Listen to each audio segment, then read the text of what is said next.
hawono ni nyina wonom ni nupa bia ebefiri ho Skin City Laboratorium yesi wonku papa ebeboa wo ama wedie ani ate na oba obia akamfo wedie a ewo so no hwehwe yenkun bi na tobi Trains Powers ene yesi brai na ntafo de yete ase mpo na yehu ohun no twere ampakwa nyakopa asama ya domfoforo de aka ho ti ba bia obete Trains Powers bia no hwehwe mu akiri kwai na pe wo mu enrobi Allergy CDB ene wo ka kire wo se yare a ede ani freba na afi so bema wotuo ntumi mo aware a akate asisuo no ohwena kire kwan akon bia so no wonso ohumbeto Swift Go yedi tu kwan ene dey and the bia e pese tu kwan na ne bo wo fem ene yede okoso a nkonsia bia enso enimu ntitwire kira kwan na download ye apps no be bia ogina bia e ba be fa Amstel Construction Limited na efrawi yese wasase no emfa ho se nsuo ba ho ana se isi abotan so se nso wasidan bi ne si nsuo mu a yen ne betimi aye ne yie pa de amawo na wonfi nsuo no ana sa won kan nsuo no kra bio abi National Savings and Loans ene yetu ensafro se wo pe bank na na di eye kasibom de a yen ene boa ama adwadefo wo mu dwade etimi koso ntihwiri kira kwan na yene enso eni eye edwa Isaac Paint yakofa paint papa wo di paint da ho a ebi kan ho a enye ho da biara da ye paint ni bi wo ho a wo de ho ko kan ya na ye ho woni be ba ho so no obi busa wo se ede be na ayo atade sa na Prestige Electronics yesi di promotion aba ti betade wo ho ne encho ade chance ye nko na ebetimi ayesa Dr. Frimpong Manson Tetemofra Herbal Clinic Baya Kachio na wo ha no da dwene amane bia ewe yade mu yensia so no kwan enso enfama enima kwen afufuro bi ka ho ena wie waso asenam anya kwanya na yebekenka akasie ede amamo asonfo eye me BRETUOBA AKWASI TWUMASI Mandela minimi nuaba the finance minister AFIA AKYEA BRODUA AKA Medibu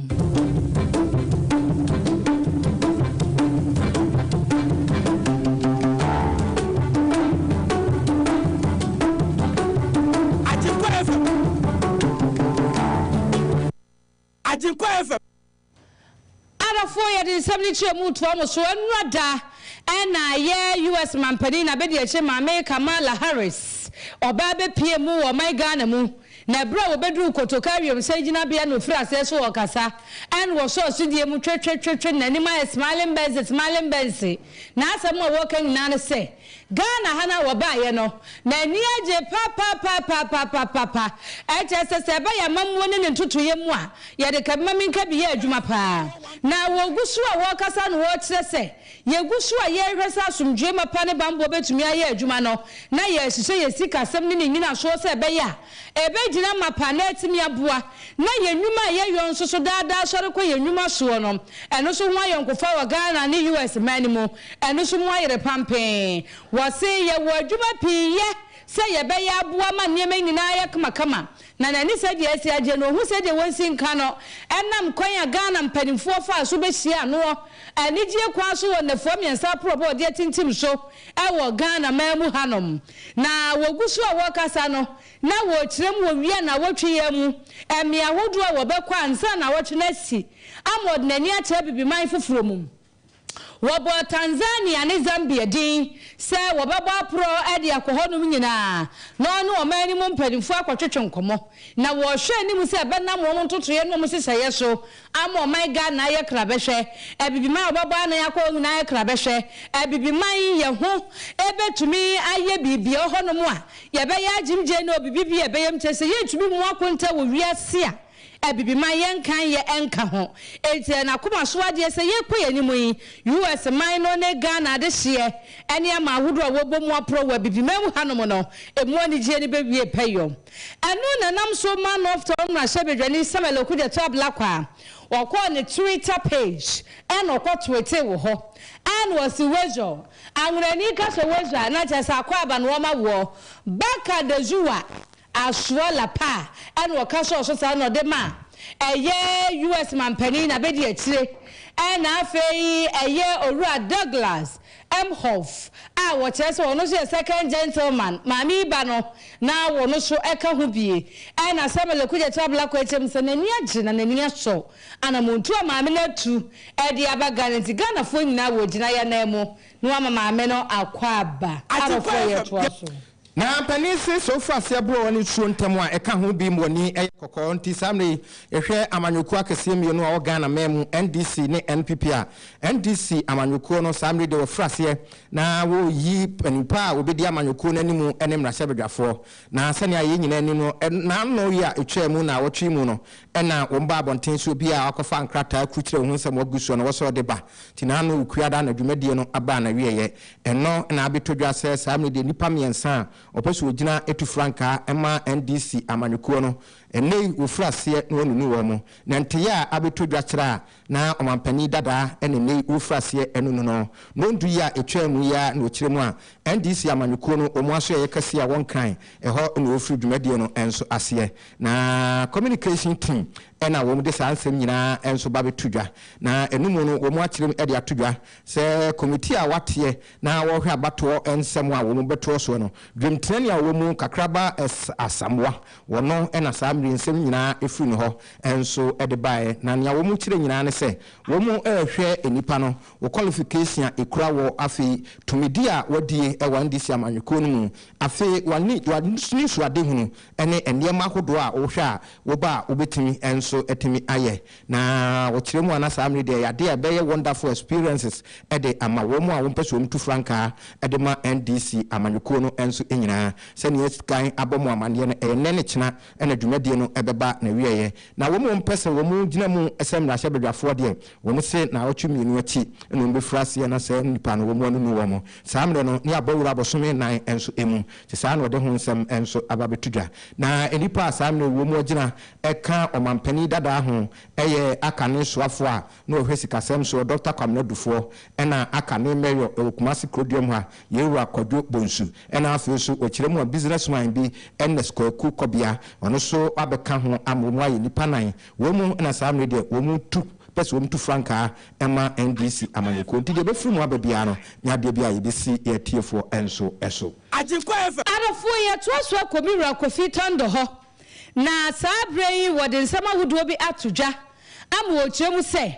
NDC amanyeko no eye dom kuma ne fam sabi mpredia se binim di ono moyo eti Ghana fo se NPP na mo se enya anu oduro ni NDC ete so wo mo hihye no mtutu ye nyina anye hwade ekwoso mani mra sebedwafie wa abato a okiremu a ekwoso no ho na se wono eye member edema NPP communication team na de wo case su people say entwa yie na wa NDC mra sebedwafo a enam wo mo so ma abato ni wie mu di ampanifo nsia ama mpani na adodan kwa kufu adoa yi wonom se wo mo emama bua wa asoye no ho emfa mo Ghana mpuntu e Ghana fo bi se mampani apamfo no mo do so do nti ebe ya wonte so eti no manfo ne hwe ni mu sakiake ye tutu wonom ano ne de tie bia no e ya de se ye betumi ayi wonom akwa akosi baabi na so ankwa ba ne za no se hede ye bobo che motom munim de mo ye omo munim de ye na bo a ye to aba ne fo aso ema ye je mpanifo ne tu mu ne ye tie Kofi Tondo. You have to package your message so that it makes sense to them. Don't think that our challenges is an automatic victory for the NDC, because the Ghanaian is expecting a very serious, very organized, very strategic opposition. Clear alternative. But as it stands, they are not offering that alternative. You argue that government size is big. You posit your argument to the extent that civil society organizations, religious organizations, etc. are in support with you. It is not in doubt, because we've seen the Christian Council and other people coming out that the government, it is a fact that the government has actually reduced the size. Arafo wase eye abai enhyehyeye ntotoye wo ye nipa bi ntiase no adenti na monte ase asoe ni hia soafo Kofi Tondo wono ena yete se wo kasei na wasansem ye mu no sene aye nyina anim se emre kakra ni na Ghana mampani asoafo bi a no di titru ewo wo mdwumadi ahodo mu wo mu de wo mu nkonwa egu ho se wo mu ko mu anim ti wo mu kopre eye franka tuotumidie ewo NPP amanyuko mu aye nyina ye nim se wo mu enso ewo ho na no mu enokobo asoafo makoma akonsia bi se samne de yenyo mu ntum ne bi mehye wo mu anan ene asoye bi a asoafo abi de akire ni ho no wo mu enso nkɔ no mu nkɔ hyehyɛ hɔ na ye nyina nim sɛ donkuma no ba abɔnten de betudwa sa ban no asoafo no dɔso ɛna afei so sikasɛm ho akwatwe ɛwɔ Ghana memu ti ne nipa dodo no anim sɛ ɛyade opposition amanyɔkuo no enipa nsia ya yabo mu din no wo mu nkɔnkoto aban wo mu ntum de biara da ti sɛ tifo bɛka ya na ano meme efiada abra yɛde yɛ kasaye ɛbɛwie no yɛbɔ mu amane sɛ wo mu guso ɛto aba ɛwɔ mmarahyɛ badwafie na nadom kɛseɛ no koraa kyerɛ sɛ wo mu nipa no dodo ama ntinki nto abato no ɛnhyɛ da ɛna da bi donkuma na sɛ baabi aduro no deɛ yɛnto aba no ti wo mu nyinaa totoaeɛ no na deɛ bidranse yɛnkɔto aba no afei deɛ yɛkɔkɔto aba no a domkuma anim so wo mu benya abato no na wieyɛ na domkuma no ade hye bi akɔkɔto afoa dom kɛseɛ no so ama saa no de akyeamehene ɛbobɔ aba no na kyɛ sɛ nipa nsia no nyinaa no yakɔ akɔkɔgye wo mu atom na no ɛna saa me de mu nsɛm no ababɔnten ayɛ ndi sɛ amanekuo no akyi tutaafo bi ya papapapa sansɛ na ka abakɔsɛ mu no saa deɛ wo betimi asi na timi aboa sɛ bibi saa sɛ yɛ anya ntomo a ɛmfaso wo betimi de aba so nie na no ɛna communication officer ma NDC amanchuko yuru asame jamfi nipa bi akona kache no mu akɔbisa no sɛ abra yɛ bɛ mo kɔto aba no sɛn ɛna mo ne mmarahyɛ badwafo hyiaeɛ mo ne wo mo ɛkasae anaasɛ mo di saa asɛm nkɔmɔ ɛno ababɔnten abɛto nanim tuo sɛ ɛho nkɔmɔ deɛ wɔ kama NDC amanchuko titaafo nyina ate sɛ wo mu ɛnso edi ho nkɔmɔ na ne kasa mu no kyerɛ mu a na ɛnyɛ da bia ene bia bibi besi mmarahyɛ badwafie na ebia wo so mu na kɔkyerɛ deɛ mmarahyɛ badwafo mu yɛ na nso duru baabi a na esan so mu ayɛ kubatan anaasɛ amanchuko batan ti no wo so mu tim no mu hyia na bia de amanchuko no sususu mu pɛ no ɛno ɛna wo sɛ bia kɔ mu kɔkɔyɛ na ne nyinaa mu no so ɛntimi ankɔbasa na yɛntie abra papa a wote mmarahyɛ badwafie speaker abembabin na anu fiada abro babu abano ane ndisi amanyuko gidi yese obeko yi ama omo ani agye ne omo akitafo ene ne keken ka ho no a senia ekosi ye ewo ho enso enie na wosim mmarahyɛ badwafo nyina ase nyina nim se wo mo ye ahanu aduosonum ti na anu fiada no mu maako ahanu aduoson mienu ena na wo mo enso ewo ho na yira keti hamon ba papa ifra se so obobono de oka edifa ni wo se at long last samre de yato aba na wienti e bebobo amobia tibi ti onabo keti hamon wona na ne din edikan wono onya ama na maako oha aduonum enan ene nipa oha ene dunsia eto etia no wosi nipa baako to ne de esaye no bran a champon wonso enya oha aduosia nson ena aduokron wotwe womo enso etoye na womo enso editia no yewra Steven Asamwaboaten wonya oha aduanan enson ena oha aduonum yenu womo enso etutia no Mohammed Amin Adams wonya oha aduonum yenu ena oha ne dunson enso etutia no Osei Amwa wonya oha aduanan enkron ena oha aduonu enso tutia no ena yewra Steven Amwa wonya oha aduanan ensia ena oha aduonu miensa enso etutia na kyese wom koto aba no nipa ensia ne nyina no wom ato aba no enso ede ama wo mo na bra yewra same jamfi kasafa sa ansemi hu no sei ena oka edefa. The leadership made the suggestion that a formal position on that communicated publicly was important because the issue of the size of government and the need for expenditure cuts is an issue of considerable public interest that a responsible opposition cannot be indifferent or passive about. And so that is why in discussing that proposal, the party decided to take this decision. And in any case, it was not an imposition. There was a meeting with the entire caucus. The issues were discussed this passionately. I can tell you that representatives of the Council of Elders were there. I can tell you that the very top leadership of the party were there. None of the members of parliament disagreed with the suggestion of their leadership and the party. None of them raised any issues. And so let's not make excuses for the few members of parliament who have elected to become accomplices to the recklessness of President Akufo. Eno ene da honu wose die ekoso no Ghana fo dodo no a etai de NDC amanyuko na domkumo eka no se aban no na so afo doso ena sikaso eni maimu ti na ko mu hwe se enkaso afo ayabobu mu din no enka wo mu enkogi ntomu a wo mu ni wo mu kasaye na nso ni nyina mu no yekosi ye enso eno same jamfi wono so na no disemu a wo de abeyi nsem ya no no ebi enso eno no AGYENKWA FM Arafo ye ka musemu guso mu tie wiedu mieru KASIEBO wa AGYENKWA 101.9 kasafidie no so Facebook no so etwagu ho eya AGYENKWA FM Kumasi 101.9 YouTube no so AGYENKWA FM live kone kohwe na wo normal test line no eya 0204 905655 what in some neighbor semenya keterese kasatwe kasabro no ye fem I was speaker of parliament aban case for Sumani Babeng wo bobo ye ema miraketi ya modudu onya ye ema de se ye ene de eno so ye tumi atuti ano wo wie ye Brian ne champon eno so de onya ye de atuti ye ene enipa wono mo amma ene Mira Steven Asamoah Boateng pedimfo wudu Ahmed Adams wobobo no nyina ama Mira Sebonsu amoa wo wie ye no ena eye private legal practitioner Mira Godwin Edoji Tamaklo ono so ababonte no de abeto jasa no kamo mienka de kwa so ati se Kofi Tonto ase hwan hwani a wo so NPP communication team member e wo hemfa eba keka na enesere onim di wokeka se ye pa manyoku a wo mo bra ye keka niema yenkom nka mo anka ye NPP efiti afia pem ahankono aduokuru mienu de besine wo mama Ghana aye basa Ghana aye tantantan amanyoku nkwa na kwa akwa pre kwa husan ne bone fafire awa amahudu ebincha amanyoku ana ababa bo besia bo magana eni ebu akonta na akonta na enwun na manyoku na ma adisuafo ho metie nso so the phrase teachers aba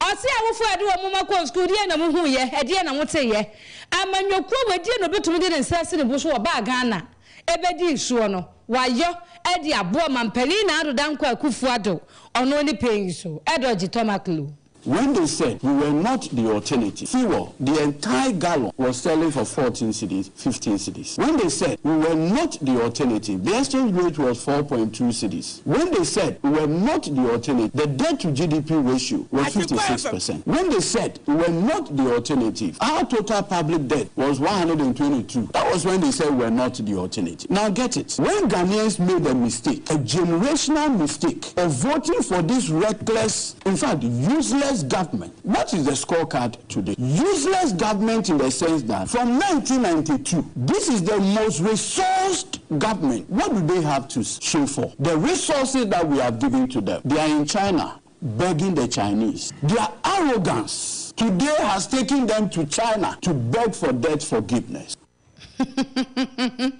Osigana nkwani empedifuo akwobo busie hu nyanse hu kwan ekwaji wie ya fe de mutumi se akọ ekwasire ko hu abeg se emfa bosia ne nchemo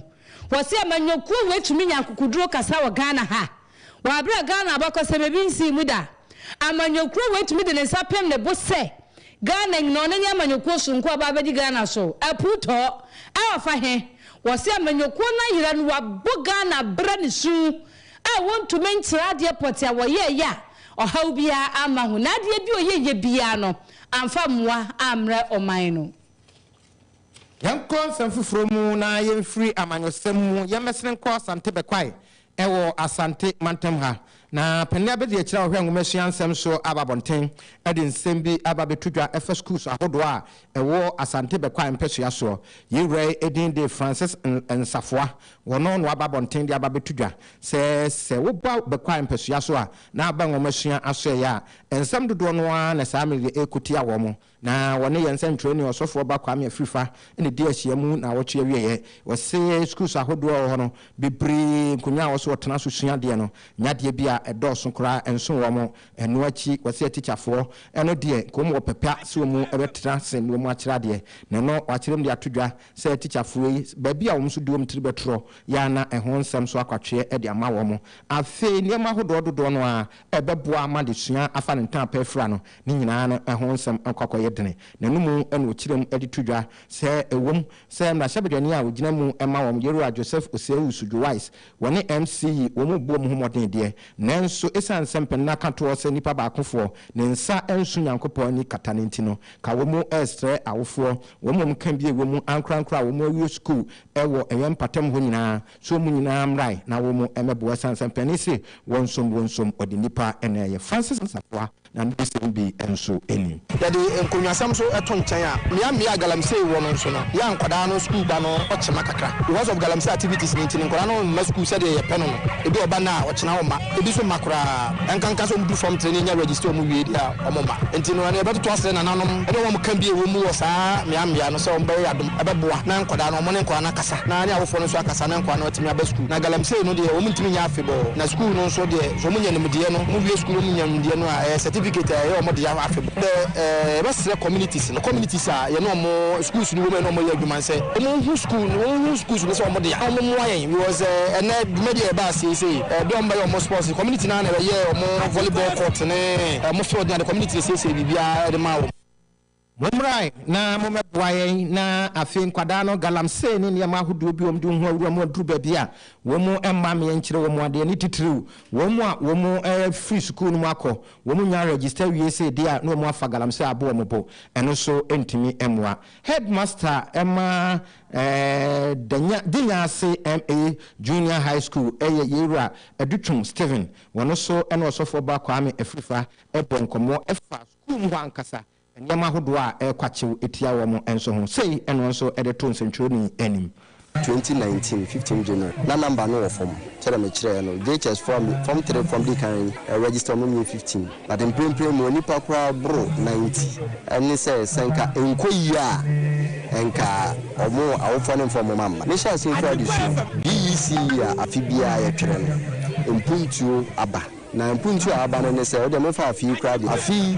mo from tro BEC ni nyina no akweshin amaye no e kire se emu e de omo forms aba che so manya school a ni nti omo kom no so me de me na se de obisa ye wo bibie mu no adesua no enye se wo de wadwene nko a se obi wo ha se bio na me abodie mu no ne nsa ne nan hwe players a wo Ghana nti na wo se abukansie ne de aka no ba ye rade adom so wo volleyball court fefa e wa he ya adofo mo ane nananom na denya se head me ba ye metimi aboa denya se headmaster Eru Adutwum Stephen eno nso wakire nimpuntu a obaye waya amadeshi a wo musua de wo na wo tese amanfo bi enso emo a yenwa so na yentwa ye ho enye aboafo nkrato ye ba de mekwa no ne akofa ho nsem bi enso de aba abesomo He wants. What's wedding is it? Oh, you butu ankasa. Wakaka. Missy, Lufat na wajima where you? Hey, malaria drew Lufat. To my wedding when you hospital. Sister, where I imagine there, few hours to my wedding. No Missy Semu whom I yeshepe. Linketa was a mikunia. My husband is sick. Hey, Timo Tonodo. No, but no, what's the water tested positive for malaria? Maybe never into the one for ambulance no one. Up ambulance. It's not a bicycle. Hey, no, that's it from Kakabo. No, kick. When you wedding on me make up Lina. Sometimes that's right. Nearest pharmacy. One meji Lufat. Entrance pharmaceuticals for one malaria druna. Inyo. No na one chair. Mukuno china nenadi. A brand pa. No kuniso. No pona waka that you make kiss the bride. If you want to show day. No donna. Man no ye donne. Jaja we want malaria and come to them. Lufat. Malaria drop test for malaria before treatment. FDA ahwehwesa edwede nkratoyi ajatum se eye. Anokwa maji Hamedi. Me pa chinyejefo na namaji Hamedi sa no. Dr. Amagashi na me kamfo de amount. Ya de eya etunya de ote Hamaka sa no de Hamaka ye adwuma. Enu ne betu ya de na se. Me nue nkwachinchin mrawate na bomwachichi afrinso ase beka cho se odenchama wu a. Ya nyina tinye maso hwe huna de atum se. Dr. Amagashi wote Hamaka sa. Eye stroke nyedwe ya de. Na fo miensa pe ode betu ase. Asma enu so si manum no otu ase. Eyam kro ulcer wode na fo miensa Chinyenti ne kuma bonso nkronso ye hia Doctor say ne no Atia, Waji Hamadi, or the Chokunkum Bible Munsam Kron, and a better spiritual marriage in Ase, whom Munsamwa at now so Obina Beda, Yatu drew a dear BF Humuno, Koshisha Dr. Magashi at Chapain, no best Sadia Mount, Salom, Nanuya, many Proterisa Santamu, Medibi Dancie, drugs, and a Nipanato Muntentine, Ojaya Enyai, for when it's Dr. Magashi, Nakoko Payarisa Efamanum, go to one sense some, go who met Chayana Sopa, and found Quatin baby, I'm your fast Kwana no attention for honing now, Koda Dr. Magashi, Henny Abana, Mema Yabum Kro, said ya glad day, and also for Quay, no Beshan was my dear, kidney ya dear, and also so Dr. Betuasi, and Magania Magashia, and your Wamagaho. For when it's a macro, can you police house on shiny mupe? Ya Juma de Frijuada, Ediposimi Mineta, Yasha Siano Pano Mochia, Yapon Renuncia, Freya was 0547 044307 and a 0544 580936. Dr. Amagasiana, one mammy who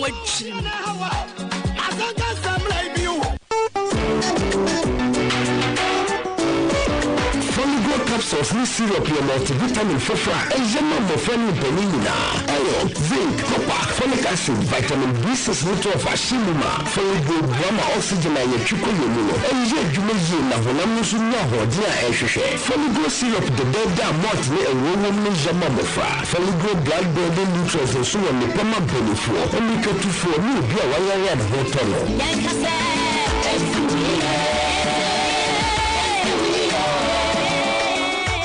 FD ahwehwe sɛ gye nkwaatu mu agya tum sɛ ye Obiara rebisa neda me shiva on a payment and wasn't brodo missy oya alternate fatigue in a fever so on a pay me repisa missy oya alternate malaria then the general body pains but I'm free sick of alternate everything be alternate take off in be the ultimate no alternate malaria fever no alternate you fatigue in a headache no alternate Weja when I'm young, no alternate. Pastor na lawyer, no alternate. Presented for Kahun, no alternate. Kaya you borrowed them, no alternate. Mano mede, also no alternate. Yo, no alternate. Malaria fever, no alternate. You fatigue in a headache, no alternate. Weja when I'm young, no alternate. Pastor na lawyer, no alternate. Presented for Kahun, no alternate. Kaya you borrowed them, no alternate. Mano mede, also no alternate. Yo. Arafo ye nonom alternate na muama ye huntiminya den second kon na entu ye malaria ya de na se ye fam no ne nsem tawu anto am so ye ko Kenya mani mu a sabre mampani eye William Ruto na free se William Ruto ebedi ade se mampani Raila Odinga so muni ba kokura se mampani a che se wo bro mkoto abawi no hu se William Ruto wa ninim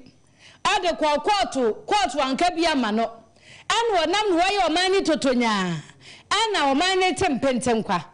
na sabre hu so omani tempentem kwa no so se anya me nkoyo ye kire se de haya ye hunu no wo ye kire no na bambofo se wo mo mane nye ne anwa ye ne kina ni senti ni se deputy president eye Rigati Gachagua ono wo bo aprabo nto no se papa ni hu se ebi anne nu ahya so de baba ye oye che no no so de nna ba so no so de kobo apro se le be ya obenam sa ye no so bo no ne hye ni tiri bupo no atoagu na so so no nti se dogo bi nu abe se wonu ye Raila Odinga yi mu mpo ye che de baba so eti na wodi ato achitafo nanim se wo ye che na wo hye se baba so mu hwe no ye che ne mna so no akura wogina mu bi wo babua enrada wo de akoto the Twitter page se nene ya wada wo mu mpo wo ye kire beba so ama wiase hu se oman no enkwaye eno da nchen eye subsidies aban ni de so wo mo asene no ha o jese William Ruto wo ye fri ho eye fuel subsidies wo ye fri ho eno da nchen wo mu sika samunye Woma dwuma sei aya tete ni akonfo hye ade ama wo man no na sa krachia oye Raila Odinga yi wakoba akwa antentam yenu antentam na antentam enum antentam ze se nani abresa krodom wo se kwan krobia wo befa so wo no Obama Supreme Court we say court wo mko asetena ekwedi abato wo nkomobo hu nkura wo mo sade beto no so say we nwi no Obama mo nsu onwiye na je ene wo ma anya antum adofo ye gina so e de awie adumienu KASIEBO ye de so mu anopa awie anwumre ejuada de kosi fiada na ye de asi Yamfa Nasema Entrance University College of Health and Science na 2022-2023 admission gusua ekoso anunti kwa yen website ho ewo www.euchs.edu.gh nefra 0509 086651 and 0509 086631 wabajoso na me kanfo new air engineering works enso e de amount ye dwuma dia ye die no ye air condition afi air refrigerators washing machines any afoforo dodo no a eka ho brai na yenton bi ma wo de asai a yenkosiesie ne kama pa enso emfama sanse edem sonko e wo sa dwuma die no kai se Abepokese County Hospital ye ne die ahwe ni mu pe Kumasi Girls Senior High School asem ne ekan ana se obefre e wo 0246480617 and 0501 809085 and so eso. Dr. Samuel Amagasi se magani amagashi ni huwa magahoho. Asma ni henia ni kidney yadia eko suwei. Ana amagashi si tutumrika bra makro kani police house nshe ni mu. Ejuada di kwesi mneda no pano ngotri kwesi enyumre no nsia. Na wafra 0544 580936 ana 0547 044307 na soko ayasabia abra honam dodo wo na ofisa waye mre oketrema so nyode na akoni ese tudie yade kansa kandia wodru eye ba pelufa tablet ni suspension eno ne kanfo ede ama wo betu yare na se ama fi fa hodie enso ayodia na nkwala de wo ho na mpanimfo de enso wo ho miamia hodo a oton no bia obura ho a wonsa enso ebeka bi na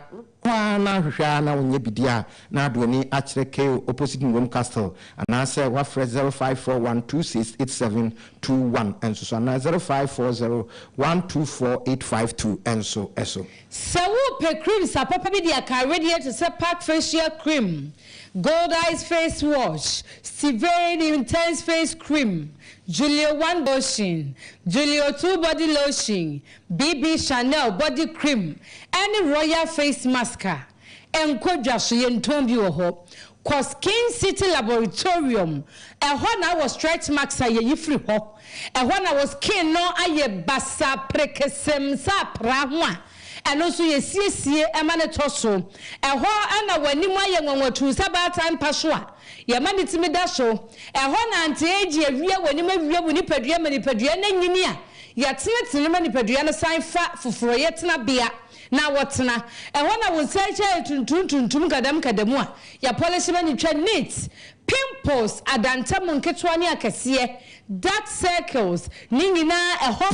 ene ye emma redie na de bia ba ni ansa set na ni no ye yifri ho ekura etiti ripa bi de nkabone aba wo mu twam agish awia hye wanim na nso obayaje wanim aboso ededa woni padua na kwa nyina just King City Laboratorium yepe ena sa wo ye kokko oye chocolate oye tuntum a ubenya wa brabo anaso redie no enupa every ye ho maxima udu afaka sa oba affordable housing wo main gate ho for 0248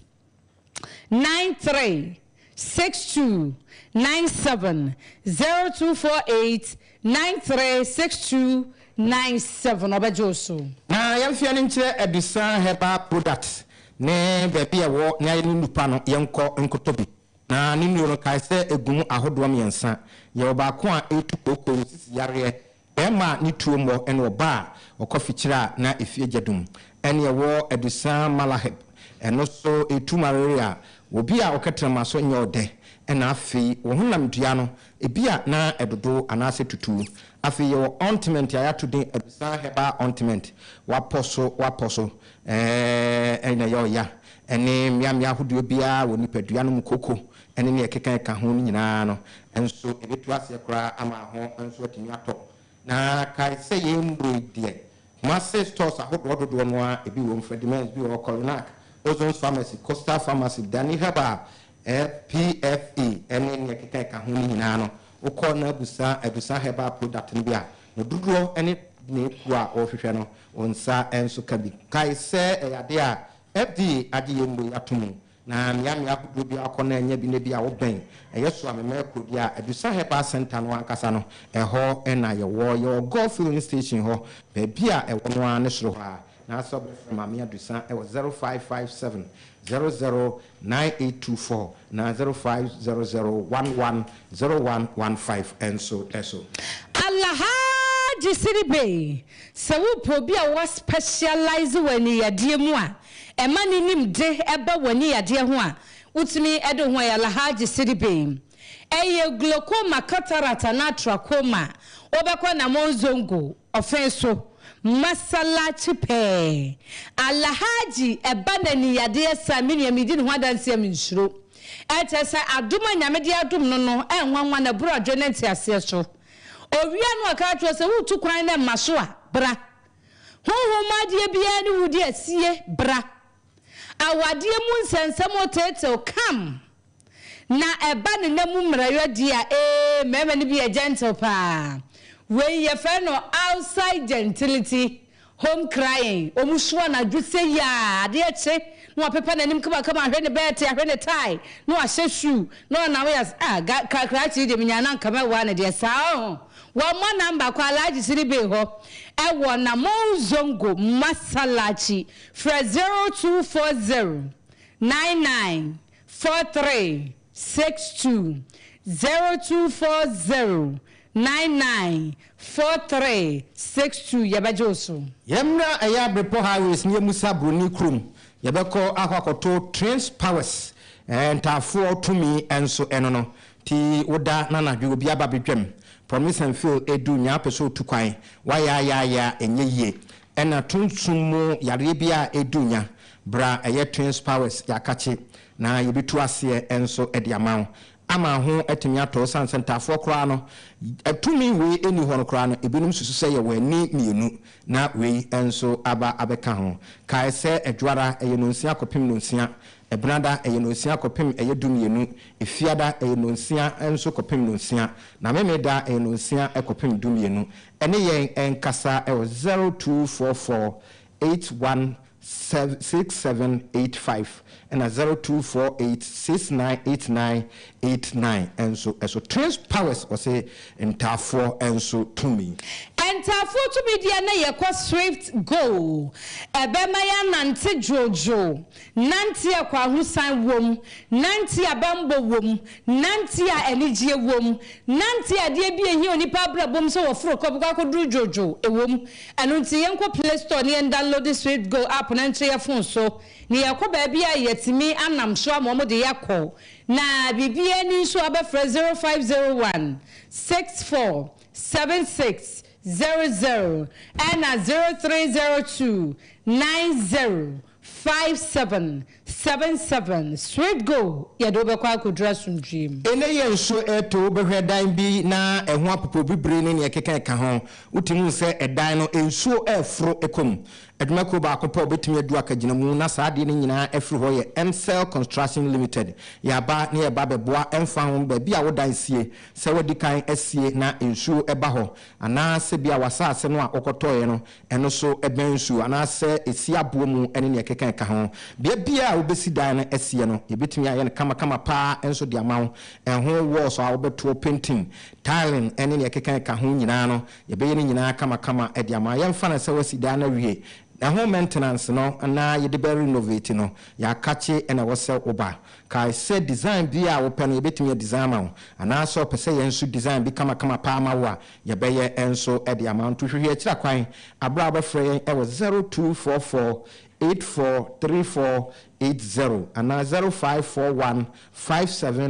8297 enso na ye kamfo e de amount say baby abofre ye bia na ye beba na yetimi enso no abekasa kai se Facebook ubehu ye MCell Construction Limited ye slogan no ye MCell or say we build your dream onto a reality bright na behwe ye chikwan na yentimi enso emwao arofo ye ko Isaac Paint Enterprise. Near Cope Paints, a papa be paints ya die. Makato say a die a who be boarding. And since a wusim yena wu painting shwa. No what paints a papa be a nebuo for moi.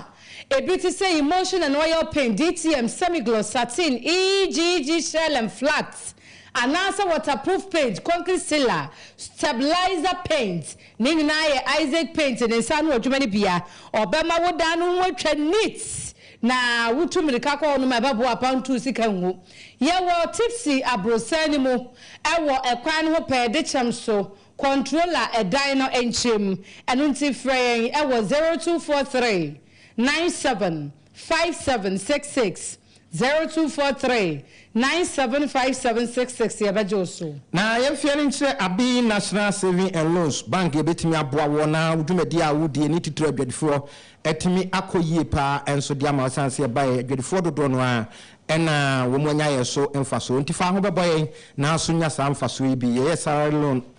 advance na personal loan afoforo dodo no a enso eka ho asenapa account ni nyina ibi enso ewo ho na ye ka e dia chose kumase krodium ha obedum ye ne eye jekum story building no ne dia nimhwe ana so be frame e was 0270010026 enso eso was your key to success e wo yenso yensem. Promotion. Yako Prestige Electronics. Ehona your home appliances in na yakotono. TVs, gas cookers, home theater, fridges, deep freezers, and ketwa any AKYEA. A band display fridges and drinks in Swogumwa. Ujina chekwa who be a to meet ready a young farmer war. Soundbar washing machines, air conditions, popcorn machines, and home theaters. Now we are. What try a kettle, iron, blender, rice cooker, toaster, and a pen drive. Yama 1 year warranty dia peso. Say within 1 year nimuno. Sadia de say fabra. Na yama fofro. Yo kumase Bepo Junction. Friend 0553 319455 and 0243 414822 Nioma Papa Fie and the Prestige Electronics. Ben fratete mofra heba clinic and 12 so na se wo ani ha nko ade a ye glaucoma ene ete ene obi a wani no ase intimi enhu ade yi pressure ewo so diabetes ewo so yare ahodo bi etese syphilis prostate ene bema untimi enso enyina so ye konkran wudru eyenkokwa utu adwodo anasa tais ya adwodo de mampekora no bi enso no beti wasom tan wo hwade a wahwenu mienu yenkotete mofra heba clinic na san yema we no nyina emfiri ho emayen yemfre Dr. Frimpong Manson e was 0240833297 kai se tanoso apatrapa pokukrum yene dog aye ejamen sabonsum ena ebo ho pe anaso befre doctor drowura na afi wonso aboawo de woka nyina ene se drowura no eye enkasa ewo nsem ahodo a woka nyina mu onya koduru ho a oyade nyina eto ebetwa Arafuo na kyerɛ ye de madwenche wo Facebook ne no matters line so to aso oyibo boate di frachuma ne behi and o say NPP abai wo mo anya de akra na te se NDC a wo so mutumi ya de o mo na mo bo mo ho abaso basabasa no owie na Benada Sante wod makase kesen wo say hwan ne ka kire wo say 2024 NDC amanyuko ena ba bedin kunim JDM wono an na sabe wokro master planner the frequent ampono say AGYENKWA news eye papa na wo say enche nyankopon ye adomu a eye busumi de toso aduaseda ne ye wada Wamo ba lanche eye BMW. Meka so ate ase.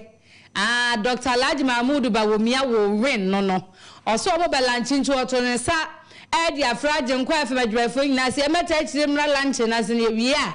Ya betna se aka ho nsem ya te beba wai. Crispo ewo fufuo ene wose kan kwanhia koso Ghana mem dodo ni titru enkran eni kumase kwantempon so ti samedi empanifo hwe na wo mu enye bibimfa ho na eman kwanhia ano emrase Fantastic Wilberforce wose se mampani na adodanko akufo adopa isi adwumayefo akwa homegye mu nyina won kwasesa wo mo form megu abato commission still NPP mo bare enti na mo breaking the mo ya mo aden samunim de mo ye mo nurse bibu so se ni frani ka so beto boabo wa no nim de nurse so anu enti na mo ya mo de mo ya de mo pa bia mo bare mo anwe kura mpa na je se Ghana fo ye mpensesaye ya ponsa e okrofa himfio no se hwan na catch us NPP bariye was say sam no come na sabe de fia see dun ketia woni onabo atoforcing wo mu aye confused san say wo mu nyama de ba NDC amanyuko mu no wo mu ahu say infrase e suraba enti NDC for na sam de wo mu sabe wo besu nyansa no mu hu de wo so mu ye wo say awie nchi asonko enkoma Dr. say yaw edutwum Why did your party more Felix the free commercial swam and was the yen the buffalo? Our Ghana happy NDC for our war position, more Musa Shrub for. Now one more day pressure, and then quasia propaganda.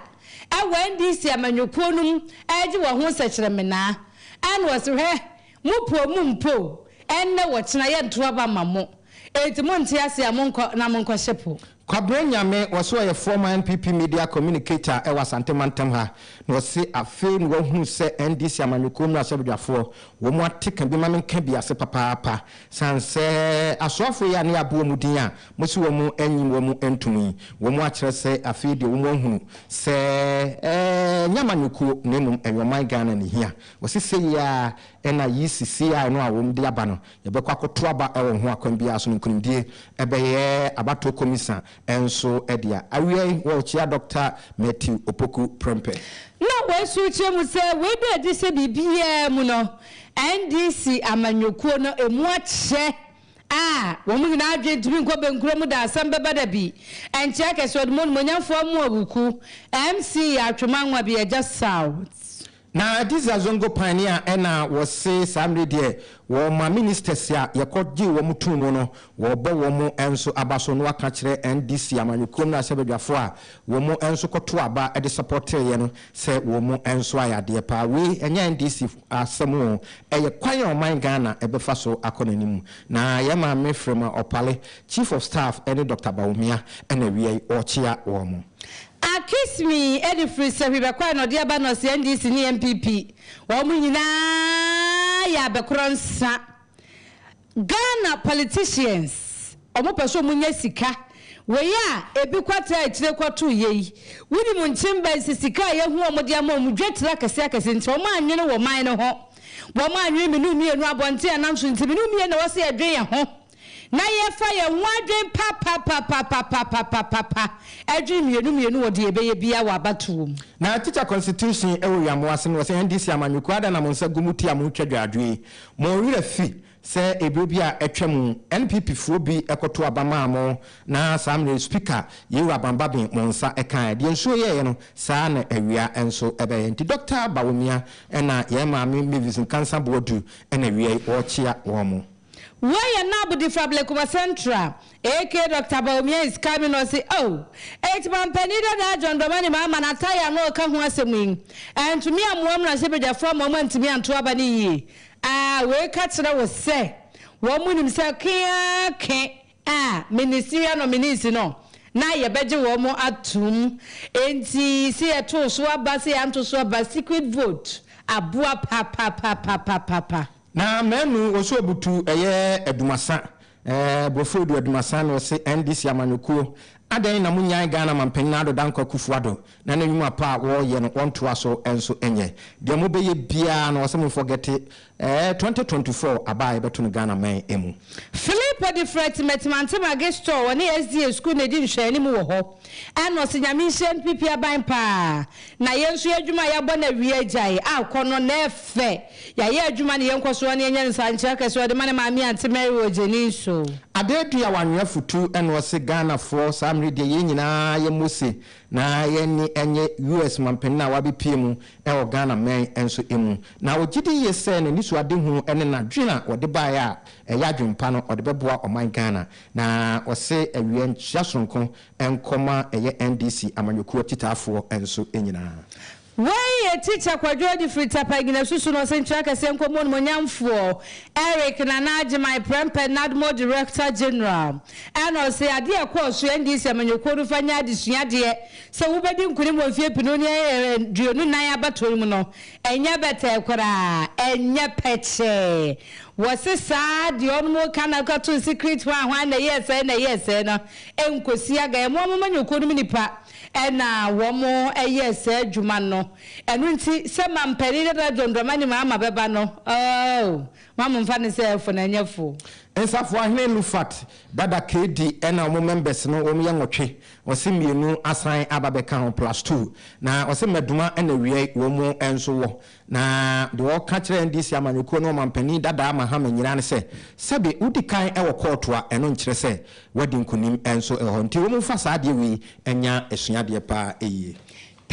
Pedro wa Madrina Cruz so what here life o Kumasi Tano so Kesben Junction Indianapolis o se yenkwa so ne enya de yeye no ne yebo adwuma Crispo edi frefufo na de aba no se anokwa enkwanhia kum ayenka accident ho aka okay na akismi makan adofo ye gina we so na ye de awiadu mienu KASIEBO e de beso mu ni nyina asi ha Erade nso bibia wode na fidie so AGYENKWA FM said ye modo ye mutie no saa na ye so ye domo etimo messages ne ba ye so ye de odo